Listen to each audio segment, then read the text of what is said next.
This is the Creative Show, episode number 21, on the topic of how AI can help you be more creative. This is the longest running show on the Content Marketing Institute YouTube channel, and we are recording Friday, February 3rd. My name is Buddy Scalera, and I'm a content strategist building intelligent content solutions and a professional comic book writer. I'm joined by Content Marketing Institute's legendary creative director, their lead designer, and the patriarch of Cleveland's favorite cosplay family, Joe J.K. Kalinowski. Greetings, Mr. Scalera from Cleveland, Ohio, also known as Frigid Hoth Ice World.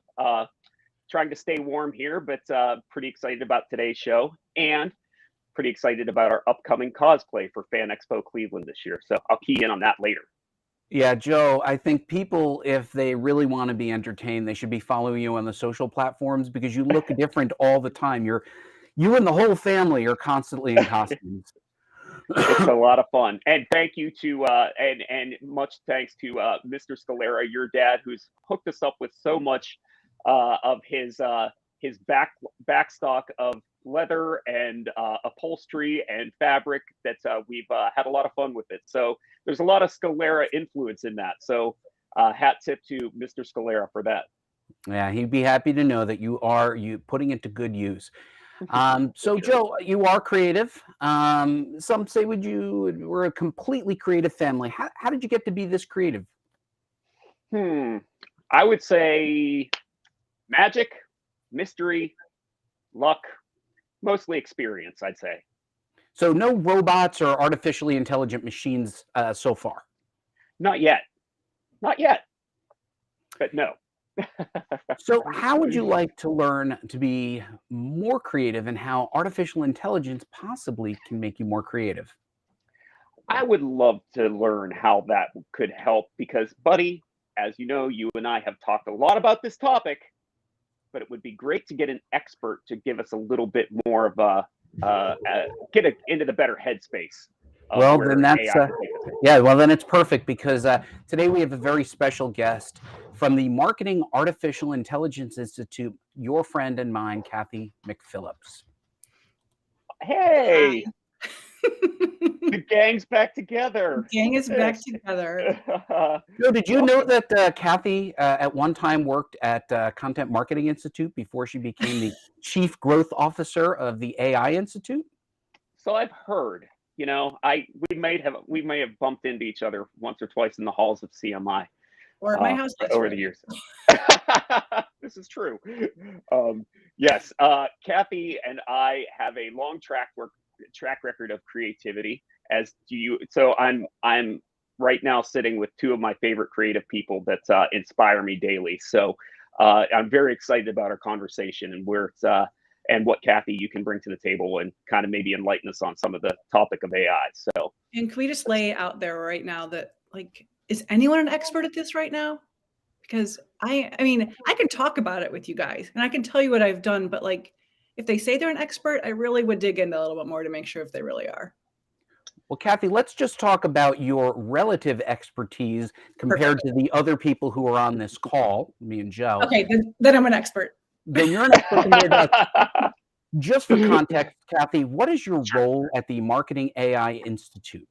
So I focus on growing the company, hence the name growth, through our online education, through an event. So very similar to my role at CMI, focusing a lot on growing through customer experience. So you both know that community is so important to me. Making connections is important to me. Connecting people with what they need, who they need to know, and what relationships I can help form, and then have that go into, you know, some of our paid products. But like, again, like CMI, like what you're doing, Buddy, there's so much out there for us just to educate people on what this all means. And one of the big things, but with the Institute, is we just want people to know that AI exists. It's here whether we want it to be or not. And how can we be using it in the best way for us? How can we use it responsibly? And how can we make sure that the future is what we want it to be? That is huge. Amanda, would you flash up the graphic of the Marketing AI Institute? And Cathy, just briefly, what is exactly the Marketing AI Institute? So we are a media and events company so we have an online education platform, our AI Institute for Marketers. And within that, we have the Intro to AI course. We've got a piloting AI course, and then there's a larger academy. So that's kind of a series of events you can take, steps you can take to grow and pilot AI. There's also our live event that's happening in July. There's blog content, ebooks, downloads, all those other things. And then we have got a growing community on Slack right now. So again, really just making sure that people know what's out there, what's available, and just taking all this stuff, especially the last few months of what's been going on, just helping you dissect what it is and what it really means for you. That's fantastic, Cathy, and we're so happy that you're here to talk with us. We've prepared some questions, and then we'll just roll with whatever we have. Joe, I think you're going to lead off on the questions today, right? Do you want to start off asking Cathy what you had on your mind? Sure. Well, first and foremost, again, Cathy, thank you for being here to kind of like clarify a lot of this, because it is such, my LinkedIn feed, for example, it just seems like there is somebody posting. I mean, every second or third article or post is about ChatGPT or some image generative AI. Somebody claims to know what they're doing. Somebody will throw their hands up and say, "Hey, I need help." Yep. So can I ask you, in your experience, like, let me just give you the 30,000 foot view question. As a creative myself,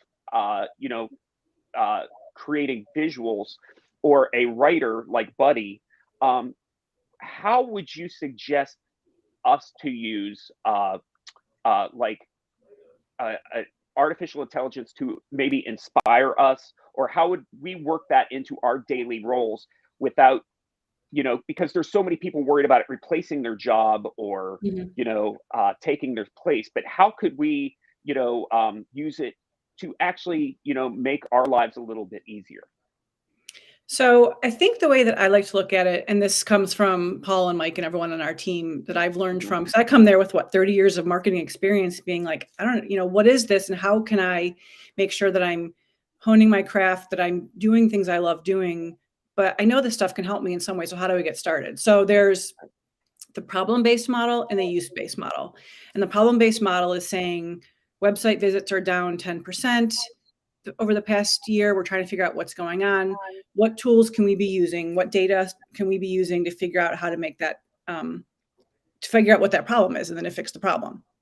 So that's a bigger strategic marketing goal, business goal to achieve. So the easier one is the use case model. I have to write copy for Macon, and I have to do X, Y, and Z today, but all that needs to get done by 5 o'clock. So I'm going to start with, and I'm like, okay, what's repetitive, what's data-driven, and what's trying to make a prediction? Those are the 3 things we look at that might be a use case for AI. So I'm like, okay, the repetitive stuff, so what I'm doing for Macon is I'm trying to write tweets, longer form content for social. I'm trying to write email copy, maybe start a blog post, things like that, all around Macon. So a lot of that stuff is going to be similar. I'll cut and paste, I'll take an email and I can use, okay, that'll make a great tweet, or I can, kind of repurpose some of the content we have. So I did this my first summer there. I went into copy.ai because it was free. And I typed in a 100-word description on the event, which took me a minute because I knew that what I was inputting was going to impact the output. So I took some time crafting what those 100 words could be. I typed a URL in, I hit enter, and I sat back. And within a minute, I had like 10 pages of copy. And quite frankly, Wow, it was crap. Zero. None of it did I use verbatim. None of it. I went through every single thing because in one of them, it said the event was in December. It wasn't. One of them said it was in California. It wasn't. So it's throwing in facts. If they can't find the fact when they're crawling, they'll just throw something in as a placeholder. But if you're not fact checking, it might be something really wrong. So I was going through there. So here's what I liked best about it. One, it saved me, I estimated, about 3 hours of my life from starting from scratch, writing all of these things. And it gave me content for a really long time. So I went in and I edited everything. But overall, I think it saved me a few hours. The other thing I really liked is it presented the event in words I wouldn't have necessarily used. So when I'm trying to write, even when I try to sound different, I sound like me. So I'm like, okay, well, I wouldn't have put it that way, but it's legit. It's true. It's accurate. it sounds really, it represents the event well. So I've been A/B testing. Is my verbiage better than the computer, or is the AI giving something? And all things equal, if it's giving the same result, heck yeah, I'll use the computer because it's faster. As long as as long as I'm happy with it. So I'm not spending all that time sitting here thinking like, how can I say this differently again? Because I get sick of what I have to say, you know? Mhm. So that's one example so then I made sure that those 3 hours, I'm like, I am not letting those go to waste. So I scheduled 12 phone calls with customers for 15 minutes each. And I said that computer's never going to replace that. That Right. human interaction, that human touch, like, hey, buddy, I saw you on the website, or, you and I were talking about the event. Do you have any more questions? I know you downloaded that ebook about creativity and AI. What do you think about it? Is there anything that you wish that you come to our website for and you can't find that we could be doing for you? AI can't do that for you, So the things that AI won't replace is that human connection, the human touch, creativity to a very large degree. So just trying to take all those things out of my life that a computer can help me with. Sure. That's So that's yeah. one. Okay. Well, let me give you a quick follow up with that then. Okay.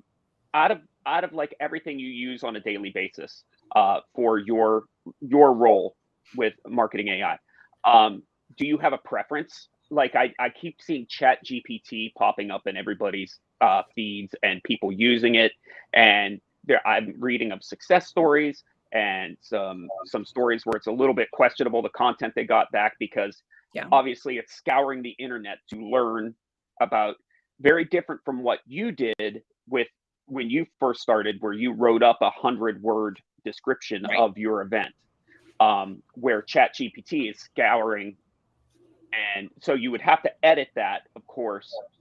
But do you have a preference of like image generative and writing tools that you use? Well, I like Copy.ai because that was the first one I used, and I just actually got used to it. Hmm. Yeah. So, and again, it's free right now. What I need it for, and the level of which I need help with my writing, that's enough. Um, as far as ChatGPT goes, you said it's scouring the internet. Actually, what it's doing is it was trained through 2021 on these models. So all this training data was given to this model, and that's where ChatGPT is coming from. So it's not scouring the internet right now. So two things. One, the training set stopped training at the end of 2021. Okay. So there's 2022 and January 2023 that hasn't been added to that. So it's not giving out the most accurate information. It's a really good starting point. It's a really, really, really good starting point Sure. if you have a good use case for it. And the other thing is, like I said, is it needs a lot of fact checking. Like if I'm trying to write copy about something, yeah, I can tell if something's wrong or inaccurate. But if you're in legal, financial services, healthcare, I mean, if you're in something where you're trying to generate facts, I don't know if I'd use it. I don't know if I'd use any of them, to be honest. Right. Um, so from a job standpoint, that's a really good way for marketers, journalists, writers to pivot their careers a little bit, or be able to make sure that they are relevant and not going to be obsoleted. Is learn how to fact check, learn how to find resources, and maybe some of these things just aren't for you. And then so the other part of that question is like Jasper's really cool, Writer's really cool, because Writer actually is built for teams.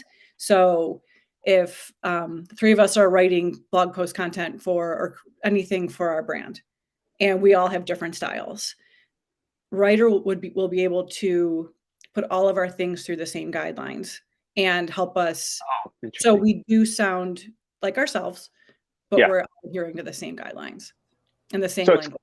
so it's cohesive. It makes it cohesive for the team. So it makes Mhm. it that much easier. So you won't have to go back in and edit it all over again to make it sound like the brand voice. Right, right. Yeah, Okay. Kathy, I think that's a really important aspect of creative marketing professionals, especially if you're on the agency side. You'll usually get some sort of style guide that will articulate the visuals and the colors, Mhm. and also the brand voice. And Yeah. there is an art and a craft. There's a skill to learning how to write in somebody else's voice. When I was Mhm. in college, I majored in journalism, and I had to complete an assignment where I had to write an article and pick the voice of a famous writer. And I picked Ernest Hemingway. So I had to figure out and deconstruct what Hemingway's voice was. You know, he had easy, short sentences, whatnot. But then after that, you start to deconstruct what that means. And a lot of energy goes into those brand style guides to nail that voice. Right. And I think voice is certainly something that we as humans are still going to be better at. There may be an analysis, but there may be something that's so obviously wrong, the AI may not be able to catch it yet, but down the road, possibly. What are your thoughts, Cathy? I mean, I agree with that. You know, they're going to improve. I think when ChatGPT came out, a lot of the other companies were like, oh, we didn't know we were doing this now, but we are. We have to keep up. So we're going to be, you know, putting out this version of this technology that we wasn't quite ready for prime time, but we just need to get it out there, and we're going to iterate and fix it and train it and make it better. We just need to do it publicly now versus behind the scenes. So what you like about, or what you don't like about ChatGPT today, you try again in a month, it might be fixed, you know, then there'll be something else. Sure. But, you know, they're going to keep getting better. It's just, they're getting better in the public eye. Well, it's completely obvious too, because with all of the major companies kind of getting behind ChatGPT, you know, there's rumors of Microsoft getting involved and all this stuff. So the product's only going to keep getting better. And I mean, look where it's, you know, when it first came out, like you were saying, to where it's at now, it was just a matter of months, you know. Right. Now, who knows where it's going to be in a year from when we're speaking. You know, that's amazing. And that's, you know, kind of the same thing with, you know, DALL-E 2 and all of the image generative stuff. Our favorite topic. Programs. Yeah. Yeah. So Cathy, you know, related to that, can I jump in, Joe? Oh, please do. So Cathy, what you brought up was really interesting and relevant to the people who watch this show and those of us who put the show together. It's in the zeitgeist, and there is this moment in culture where people who are on the creative side, again, writer, Joe's an artist, we do a little bit of everything. People are saying, you know, these AIs are going to change, they're going to take your jobs. So knowing full well, Cathy, that this stuff changes all the time, what are your thoughts on this conversation that AI is going to take our jobs? And then there's a part two, which I'll just add in here so you can contextualize it. What should we be reading, researching, and saying to people when these conversations come up, which seem to be happening more and more frequently? Yeah. I think there are some things, you know, a few months ago, we would have said AI is not taking jobs. And as things have rolled out, like since November, it seemed like we've gone like 5 years in technology. It just has gone so quickly. But we're like, oh, maybe it will take some jobs, you know, but I think it's like the data entry, the data analysis, some things like that. Not even the analysis, I guess, because AI can help with analysis, but it can help like cover gobs and gobs and gobs of data that a human never could have done, even if they spent time doing it. Like it's just, it goes so much faster. But I mean, if there are certain things that someone just does over and over and over again, it might replace that. But let's find other ways to use that person, or let's build a new way in an agency where we can use these people to do something else that is inherently human. But let me give you an example. So my first week at the Institute, I was in charge of our webinar production. So we ran the webinar. I had to add the intro, get it onto YouTube, get it onto, you know, all of our platforms. And I said, who handles the video? And Paul said, you. And I'm like, perfect. I never have edited video in my life, other than my kids' like school videos. And he's like, what'd you do at CMI? I'm like, well, Amanda did it, you know? So I was like, okay, well, I don't have Amanda yet. So I'm up a creek. And he's like, go into this tool, go into Descript, learn how to use it. And it took me way too long to do the first one. But now I'm like, I got this down to a science. But I can go in there. Here's an example. So it's the same example, I guess. But just yesterday was, you know, the beginning of the podcast that I edit, Paul, every episode turns to Mike and says, episode 31, right? Okay, they get their papers, they're all situated, and then it starts. Well, obviously, I'm going to edit that part out. So in Descript, I can go in and I can highlight the words, hit delete, and it edits the video. I'm like, I can edit videos. This is amazing. Oh, wow. So I've learned how to like drop in the intro, drop in the outro, add images, blah, blah, blah. I'll do all that. And that's not AI, but the editing the video through text is AI. It transcribes it. So I could edit it through the transcription, which AI transcribes the video. However, Paul right now needs me to do a speaker reel. I'm like, I can't do a speaker reel. I mean, I can go in and I can say, here's his content marketing role presentation from 1 minute, 27 seconds to 1 minute, 57 seconds. I can do all that and like PM the project and then call somebody to do it. Like it's never going to, AI is never going to replace me, you know, someone else, a video producer, a high-level video producer from taking that role, because I can't do that. So we still need a lot of people to help us. But some of the other things, yeah, that's taken, you know, that I can do that now. So I think that there are still people, you know, that we need to do some of these bigger, higher produced, more important things than what I'm doing. But, go ahead. Well, yeah, go carry on. Go. I was going to say, from what marketers can be doing, I would just, you know, just keep reading stuff and just start thinking about like, okay, I do spend a lot of time. I want to write a blog post about this topic. I don't know how to get started. I'm going to go see if this tool can help me build an outline. Just start jumping into some of these tools. We have a blog post on our website with like 40 AI writing tools, which is the biggest space in AI right now from a marketing standpoint, because everyone's building a writing tool. I feel like at some point they're all going to merge, and you know, people are going to snap them up left and right at some point. But go test a few of them out. They're either very, very inexpensive, they have free 2-week trials, or they're free. So play around with a couple of them, put the same prompt in all of them, see what results you're getting, if you find them useful, because that might help you figure out, oh, I like this one. This one's giving me better results than this one. And even though they're all built off of GPT-3, they all have different nuances, and they're all going to need to give you different results. So, Cathy, related to that, where I'm hearing a lot of buzz is, will this artificial intelligence be taking your job or the job of other creatives? Now, like you said, you know, it might. And there may be jobs that are lost, but other jobs are gained. What is a good way for a person who is working in creative, particularly in content marketing?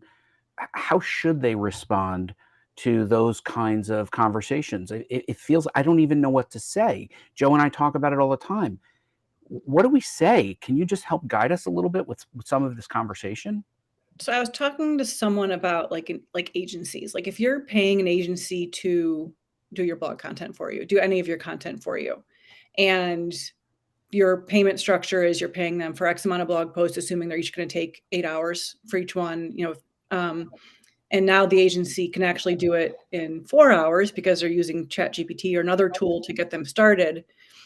Do you lower your rate? Does the client say, I'm not paying you that much anymore because I know that you're using AI to do it? Should the agency even tell the client they're using AI? And my personal opinion is, if the client's still getting the work that they are asking for, and it's to the level of work that they are expecting from you, I don't know if it really matters if you're using AI. It's the product, it's the end result that you're looking for. So any agency, any person doing content, if you're using AI to generate all your content and you're not making it your own, you're not going to have a job or a client very long. You know, you have to make it your own, especially if everyone starts using it. That's your point of differentiation. You know, you are a crafty writer. You have skills, you have talents, you know your product, you're a subject matter expert. AI can't do that. You know, like it still needs you to go in and know that. So like keep knowing your product, knowing your service, knowing your customers, knowing what's resonating. Like that's all really, really important. So I think just finding your niche and owning it, you know, I think is. Yeah, Cathy, you and I had this discussion a few days ago. It's all about passion. When you have passion about a subject, it makes you the expert on it. We were talking about, especially about image creation. And the difference between someone just sitting down and punching prompts into like an image generative program, or sitting down and actually hammering out something in Photoshop or Illustrator. And the difference is there's like, I sit down and I have a passion to do it. some folks sit down and just have a need. They need the end result. Where my end result is a lot of trial and error, and I Right. want to go through that process.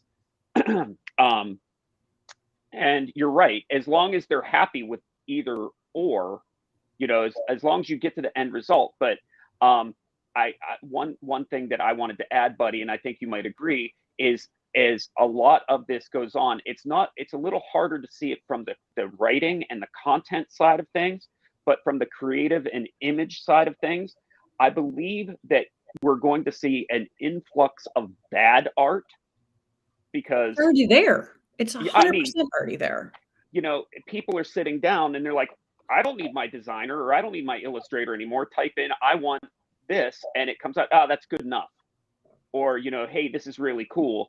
But there's going to be, I think there's going to be a huge wave of sameness coming through image generative until people start figuring it out. And maybe you get some creative minds using it, because you are starting to see, like, if you go through like Midjourney's Discord and stuff, there's some beautiful, just absolutely gorgeous artwork on there that people have really sat down and thought about the prompts that they want to put in. And then there's just some that you're just like, oh my gosh, this person shouldn't even be using a keyboard. If you looked at my DALL-E like history, you'd be like, okay, like what's going on here? But you have to learn how to prompt. I mean, writing prompts is a creative, is a skill, Yes. But like, okay, so let's go. I feel like I don't want to change your path of this show, but I don't know. When did we meet for coffee at Mojo's? It was like 6 months ago. Right. I don't remember. I didn't get invited. I don't remember. When was that? And we were talking about DALL-E, and JK's like grumpy old man, like, I don't need, I don't want to use that, and it's stupid and all that. But someone like me who were pulling stock photos for blog post images and things like that, like, maybe it's better if I have an image that's generated specifically for this post based on the message I'm trying to. It's like, it's just, I think it's just cooler. But, I was talking to JK, I'm like, would you ever find a use for DALL-E? And he's like, I just don't think so. And that was 6 months ago. So maybe you've changed your tune a little bit. And I said, so before Content Marketing World, before any big event, JK and I would meet for coffee and we'd have a brainstorming session. And, he and Amy do that now. And that's awesome. JK and I mean, Amy's not in Cleveland, so that makes it a little challenging. So I'm like, okay, JK, pretend, like, could you go into DALL-E and say, I've got this great idea. Like, I want the event to be Drive Forward. That was last year, right? Mm-hmm. I'm trying to think of some images, but I just need I need a spark, and I'm just thinking right now. So could you start throwing in some prompts into DALL-E and seeing what comes out? And even if you go through 5 prompts and that's 20 images and they're all sucky, would something be like, that's really ugly, but I have now got the best idea? Like, could you use it for creative ideation, or could you use it for something else? And then, okay, say it did give you something you really liked. Like, I did something this morning for something I'm working on, and I really liked it, but it's not high res. It's not a vector file. It's not really usable in the things that you two would use it for. Like, I could use it for a blog post, something like that, but you couldn't use it for a logo or a high res poster or anything like that. So, like, could you then recreate something similar to that based on that output that you could use? So are there ways that you could be using it among, the true creatives in ways that would help you? Yes. And I think that's exactly, Cathy, because I've warmed to that. 6 months ago, I was a get off my lawn kind of guy. You were. But now I'm warming up to the idea of, after reading and talking to you a little bit more about it and seeing it's, first and foremost, it's coming, and we as creatives have to figure out a way to use it. Mm-hmm. And I think that, if you're afraid of something taking your job, I think, if using the examples you just said, it doesn't create vector. It doesn't really create high resolution, but what it can do for creatives, just like you said, Cathy, is create ideas and foundational, like maybe some foundational ideas to build and ideate the bigger, grander kind of scheme. If you're sitting there trying to come up with a creative idea, like for a show, like for Content Marketing World or Macon or whatever else you're involved in. So Google has this thing right now where you can type in like, I want to do our hype video for our event, and I want it to be have this tone, be this length, have this kind of vibe, and it will create music for you based on for a technology event. Oh, wow. And it'll create music for you. So is that better than me going to stock audio, trying to find something or purchase something, So it's just interesting. Right. Very cool. It's happening whether or not we want it to or not, Cathy, as you just said. Is. Early in our careers, we're all seasoned professionals. We remember when there was this idea that desktop publishing would put designers out of jobs, and that anybody could open up MS Paint and create a logo, right? There was this, you'll be unemployed soon. It's not a matter of the tool. It is how you use the tool. I mean, we have this, right? I wrote this, Joe would create a piece of art. If you look over his left shoulder, you'll see our logo. I could have never created that even with MS Paint. He did it in Illustrator. Even in Illustrator, I couldn't do it. There's an open Illustrator. Yeah, like me neither. I'm like, it says, don't bother. I go to open, like, don't bother. Don't bother prompt. Uninstall, clear out your hard drive. I think that there's an element of staying on top of these tools. I'm a writer, Cathy. I'm going to go check out Writer AI. So I'm going to look at it for a tool for me professionally. Joe may look at it and use it in a completely different way. Oh, for sure. You and I would use it differently, even if we're both using it to write blog posts. Right. So learning those tools is imperative. It's just a new tool in your toolbox and a technique that you can leverage. And I'm gonna wrap this, Cathy, by saying, if people want to learn more about creative marketing, artificial intelligence, where can they go on social? Where can they go on the web to start to immerse themselves in this? Why is this over already? I have like pages of notes. marketingaiinstitute.com, Cathy McPhillips on LinkedIn, C McPhillips on Twitter.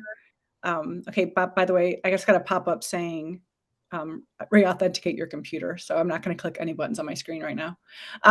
So yeah, we've got a great event coming up. We have this Writer Summit is free, sponsored by Writer. Very meta. And then, we're just, one thing I'm trying to do is just test out these tools, being similar to a lot of people in your community. It's just like, I'm trying it out. Here's what came out of it. And I hope that you learn something from it. And I hope that people start sharing their stories with you too. Awesome. This is great. Awesome. Now, Cathy, we're going to ask you to stay for the rest of the show. Do you have to go somewhere? Do you have any place better to be than? I have nothing to do today except talk to you. So this is going to be like a 4-hour episode. So we're going to be talking about our next segment called What's in the Box. Amanda, can you roll that clip for us?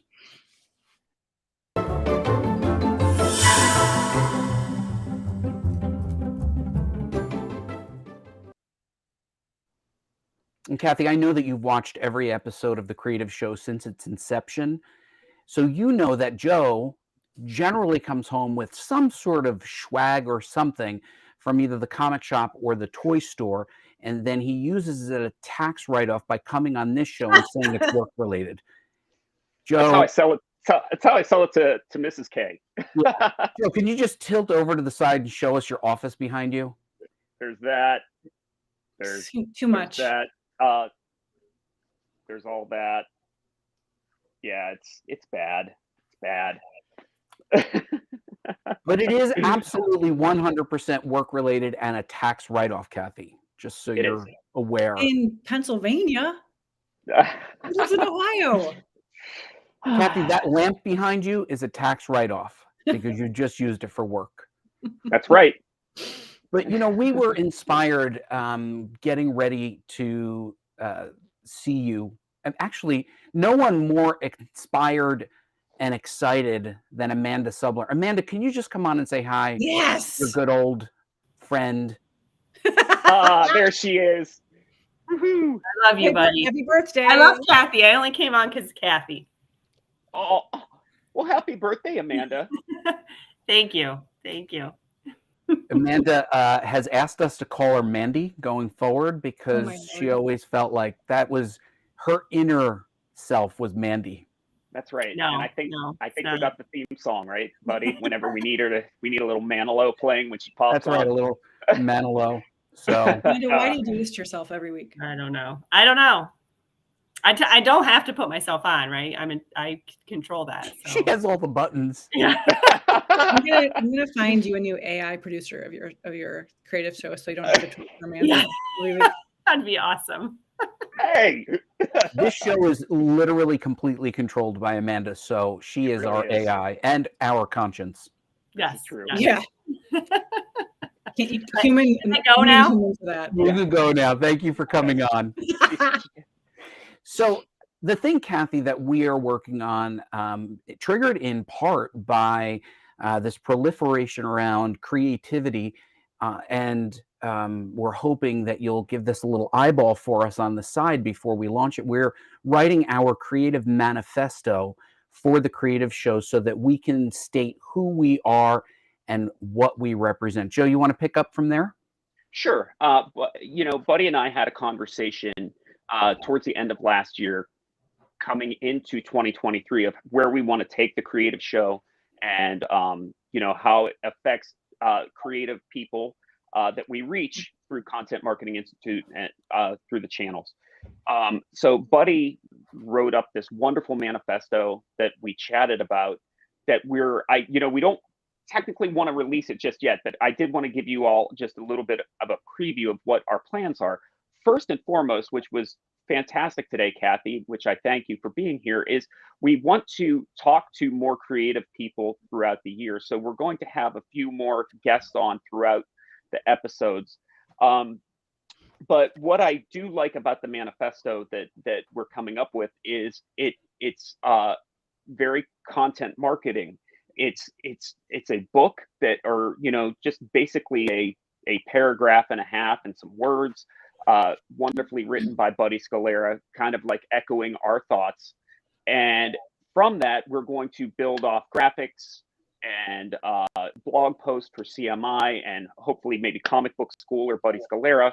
And then, what's really cool is we're going to try to create some swag around it, and maybe focus some of our in person, like our drink and draw, our late night drink and draw that we do at Content Marketing World. We're going to try to work this manifesto into everything creative show throughout the year. Always have good merch. Always. This is true. We do have good merch. Joe made T-shirts for us and other swag for the creative show. I'm hoping that you got one of those T-shirts, Cathy. What the heck, JK? Oh, you have one. I gave you one. No, you didn't. We'll talk about. Well, this I have. We'll talk about this All off right. camera. I know I got a punch in the arm coming. Anyway, So are you going to show the manifesto? Yeah, we're going to show the manifesto next show, but we're going to be authoring a blog post and then chunking out that content. So for people who are watching this show, please make sure you go to Content Marketing Institute and keep an eye out for our creative manifesto, which will be coming. This is called a teaser, which I've learned at one of the many sessions I've attended at Content Marketing World. Teaser. So, Cathy, where can people find you on the internet and social? What's your preferred platform? I'm loving LinkedIn right now. Just Cathy McPhillips. Easy to find.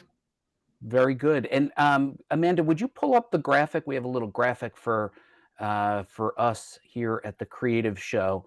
You can find me in all places at Buddy Scalera. I am indeed, just like you, migrating a lot of my conversation over to LinkedIn. I've mostly been on Twitter over the years, very early Twitter user. But like you, I am migrating over to LinkedIn. The conversation there is terrific. Joe, how about you? Same thing, buddy. I basically have been hanging out on Twitter, but not as much anymore. I really has moved over to LinkedIn as well. So you can find me at JK Kalinowski on Twitter, but you'll find me at JK Joseph Kalinowski on LinkedIn. And then always pop over to contentmarketinginstitute.com to see what else is going on. So thank you, Cathy, so much for joining us. Yes, thank you. Really Thank you so appreciate the much. time and all the preparation. We look forward to checking out all of those resources and attending some of your webinars. Can I Absolutely. say like one last thing? Yeah. Please. Breaking like your flow. So we just wrote a manifesto. Ours also must be like must be in the water.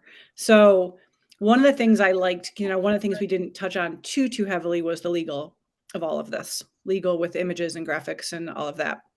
So the line I like it's over here on this monitor.